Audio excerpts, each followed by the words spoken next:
सगळ्या महिला संघटनांना एकत्र करून आपण या विरोधात आवाज उठवणार असल्याचं अंजली दमानिया यांचं म्हणणं आहे। आपण या सगळ्या संदर्भात आणखीन जाणून घेण्याचा प्रयत्न करूया। ठाकरे गटाच्या नेत्या किशोरी पेडणेकर आता माझ्यासोबत आहेत। किशोरीजी, खरात प्रकरण आता नवं राहिलेलं नाही किंवा अनभिज्ञ राहिलेलं नाही। दररोज वेगळ्या वेगळ्या घटना त्याच्यामध्ये घडत आहेत, अपडेट्स आपल्या सगळ्यांच्या समोर येत आहेत। आपली या सगळ्या संदर्भातली पहिली प्रतिक्रिया, कारण अशोक खरात प्रकरणामध्ये आत्ताच प्रफुल्ल पटेलांनी म्हटलंय की जे जे दोषी असतील त्यांच्यावरती कारवाई होईल। नाही, मुळामध्ये अशा प्रकरणाचा मी धिक्कार करते, निषेध करते। जी, हे प्रकरण 1 वर्षापूर्वी आलेलं होतं। रुपाली चाकणकर ज्या पद्धतीने पाय धुतायत त्यांचे, जी, म्हणजे ते कुठल्या गुरुतुल्यामध्ये त्यांचं भावना होत्या आणि त्या गुरुतुल्य भावनेतून 1 वर्षापूर्वी हे प्रकरण बाहेर आलेले असताना जी, ते दडपलं गेलं आणि रुपाली ताई चाकणकरांनी ते दडपवलं असा थेट आरोप त्यांच्यावर आहे आणि आता ते खरं वाटायला लागलंय। जी, त्यामुळे पहिलं प्रफुल्ल पटेल या साहेबांनी जे आता सांगितलंय, तर पहिलं 2 नंबरची आरोपी, ज्याला सह आरोपी म्हणतात, ते रुपाली चाकणकरलाच केलं पाहिजे। कारण तुम्ही महिला आयोगाच्या अध्यक्ष होता, अशा किती महिला त्यांच्याकडे जोडलात तुम्ही, हे त्यांच्या चौकशीनंतरच कळेल। कारण महिला आयोग म्हटल्यानंतर ज्या घाबरलेल्या महिला असतात, ज्या दुःखी कष्टी, ज्यांच्यावर काय अत्याचार, ती सगळ्या महिला आयोगाकडे जातात।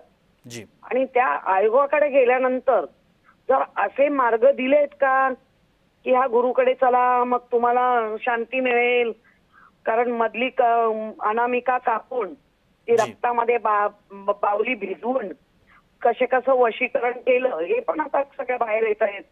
किशोरीजी, ज्या पद्धतीनं हे सगळं प्रकरण बाहेर येत आहे आपण सगळेजण ऐकतो आहोत।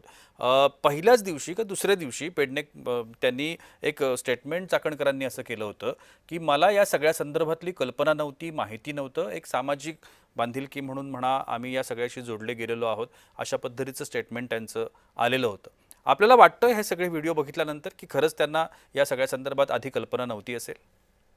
मी जे व्हिडिओ पाहते आणि त्यांची जेवढी सलगी पाहते, म्हणजे बघा, त्यांच्या डोक्यात छत्री धरणं, त्यांना अगदी हाताला एखादा, मी ते नातं काय असेल असं नाही म्हणणार, पण ती सलगी दिसते। मग ती कुठल्या नात्याने होती ते त्यांना माहिती असेल, मला नाही माहिती। पण इतक्या जवळच्या सलगीत आपल्याला एखादी व्यक्ती कळू नये, आणि मग त्यांच्यावर जेव्हा आरोप झाले 1 वर्षापूर्वी, तेव्हा दडपला का तुम्ही ते प्रकरण? त्यामुळे पहिला अटक त्यांना झालीये, त्याच्याबरोबर हे सह आरोपी म्हणून। खरं म्हणजे महिलेच्या बाबतीत आम्ही खूप संवेदनशील आहोत, पण रुपाली चाकणकरांच्या गोष्टी झाकायच्या तरी किती? म्हणजे काय काय उन्माद काय आहे हा, नक्कीच नक्कीच आणि तो कशाचा आहे? मग विद्येचा तर उन्माद दिसत नाही, म्हणजे काम करण्याचा उन्माद नाही, पण ह्या नको नको त्या गोष्टींनी जर यांच्या अंगात असा उन्माद असेल तर एवढं मोठं महाराष्ट्राचं पद अशा बेजबाबदार महिलेकडे राहणं, हे महाराष्ट्रासाठी शोकांतिक आहे। नक्कीच, धन्यवाद किशोरीजी, आपण आमच्याशी बोललात त्याकरता।